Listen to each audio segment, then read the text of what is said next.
আসসালামু আলাইকুম। তো আমরা আজকে আবার একটা সাইকেল মডিফাই করলাম। এটা হলো আপনার ভ্যালোস স্লেয়ারের ফ্রেম। মানে অনেকগুলো পার্টস আপডেট করা হয়েছে, মানে জাস্ট ফ্রেমটাই বাকি আছে। তো কি কি দেখে আসি।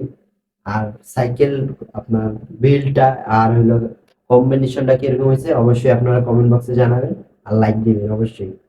তো এটা আমরা প্রথমত ব্রেক ইউজ করছি, জাতীয় M200 একটা ব্রেক, আর সীমানা শিফটার। আর হ্যান্ডেলবার যদি দেখেন, হ্যান্ডেলবার ইউজ করা হয়েছে একটা লুঞ্জির পার্পল কালার ডাউন হ্যান্ডেল, আর একটা ট্যাঙ্কির purple colour short steam use করা হয়েছে এটার ভিতরে। ফর্ক ইউজ করা হয়েছে এটা হাসানসের 120 ইয়ার ফ্রক।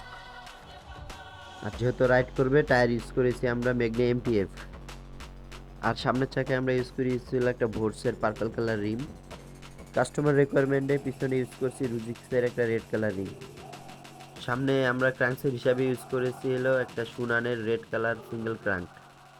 প্যাডেল হিসাবে ইউজ করা হয়েছে আমাদের এখানে টাঙ্কি একটা রেনবো কালার প্যাডেল। আর যদি ডেরার দিকে তাকান তাহলে ব্যবহার করেছি আমরা একটা 8 স্পিডের সীমানা এসা। আর ক্যাসিড ইউজ করেছি সীমানো। আর আমরা হাব ইউজ করেছি হলো হাসান 7 প্রো একটা রেনবো কালার হাব, সেটা লাউড। রোটর হিসাবে ইউজ করছি সীমানো RT65-এর একটা রোটর, এটা অরিজিনাল। আর গ্রিপ হিসাবে ইউজ করা হয়েছে একটা অডির পার্পল কালার গ্রিপ।